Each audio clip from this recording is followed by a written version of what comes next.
raise Rocco.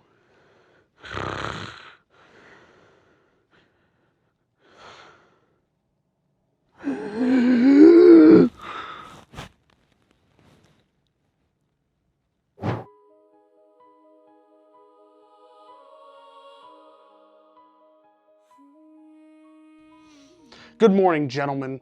Today I'm going to show you how a high-value man lives his life. I woke up, it's 2 o'clock in the afternoon. I'm already thinking about going back to bed. No plans. First things first, gotta get breakfast.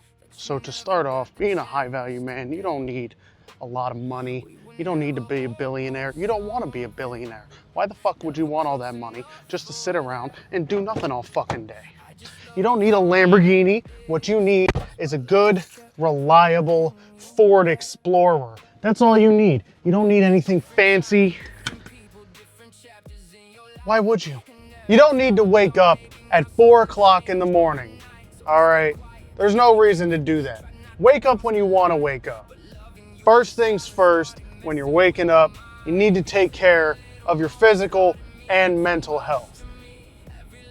I'm going to show you how I do it so you can be on the path to success. So I believe a strong breakfast, a good, healthy, fueling breakfast kickstarts the day and only gets you set up for success. Breakfast is the most important meal of the day. So you can't be a high-value man if you don't take care of yourself. Eat healthy. Don't be eating all this shit the schmucks on the internet are telling you to eat just because it's cheap, effective, and gets the job done. Can I get a large double quarter pounder with cheese meal with no onions and a Dr. Pepper? Thank you. Thank you. Have a good day. So just like I said, a strong, healthy breakfast really does get the day started, man.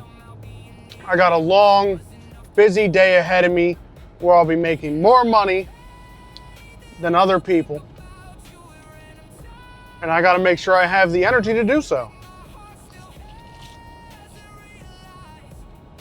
As a high valuable man, this is what happens when you try to define me. I'm going to show you what it's like to have the law enforcement on your side because they know you're the manliest of men. So now that we have the healthiest food you can get in the United States, I'm gonna go eat and then I have a meeting. All right, and now it is time for me to go have the most important meeting that anyone will ever be a part of, ever. It's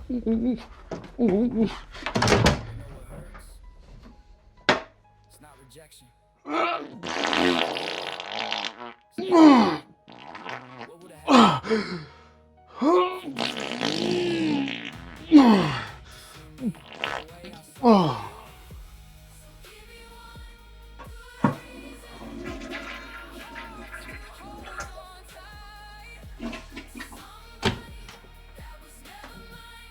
Oh yeah. I've spent over 20 years building my empire. And now after a long, hard, work-filled day, most men would come home, play video games, and be useless. That's not what I do. I'm gonna show you what I do to remain productive. I know it's a controversial topic, but I've been thinking about it for a long time.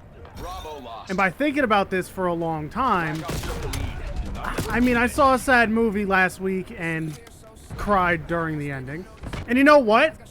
I survived. I woke up the next morning, I went to work, I paid my bills, I went and got my breakfast. I think we can conclude that crying doesn't make you weak. Now, I'm not saying men should cry every day. I'm just saying that, you know, I happen to cry every day, and I'm still a high-value man. You can be strong, you can be confident, But you know, a little bit of tears never killed anybody. And you know, speaking of tears, I used to be the kind of guy that would get mad or cry when my girlfriend had male friends. And honestly, that's another thing. We should allow our girlfriends to have male friends. They should be allowed to. What am I, her parole officer? No, she's a grown woman. If anyone says that, oh, well, what if they like her? Then it's a thing between those two. I don't have an issue with it. You know, all I know is I won, she's mine. Why can't, you know, other men find her attractive or whatever, you know? You know what I think is attractive? Trust, communication, honesty, not needing to interrogate someone and isolating them from all their friends. That's just not, that's not what a man should do. A man should not do that. Honestly, a man should let his woman do whatever she wants to do. You know, if she wants to go hang out with groups of men, then let it happen. In the terms of your significant other having friends of, you know, that are males, it's gonna lead to arguments. Let's be honest. One of them may like her, and you may not agree with that, even though it's okay that they do. You're not high-value men yet. I haven't given you the teachings to be a high-value man. When an argument does happen, it's okay. Listen to what the other person is saying. Listen to what your girlfriend is saying. She obviously knows better about the situation than you do. Just consider the possibility that you are probably wrong. Say the following words. Calm down. I'll make it better. You don't need to scream. You don't need to start insulting their intelligence. You don't need to bring up something they did years ago.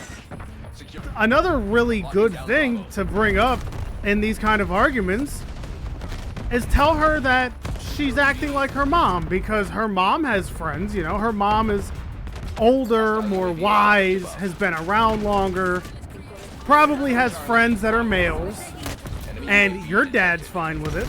Being wrong isn't always bad. Sometimes it's for the best. I'm not going to be able to teach you everything in one day. It's going to take time to teach you how to be a real man and how to actually be the most sought after kind of man. By the time you're done with my lessons, you're going to become the most desirable person in the world. Well, one of. You won't be as desirable as I am. You'll be the next best thing.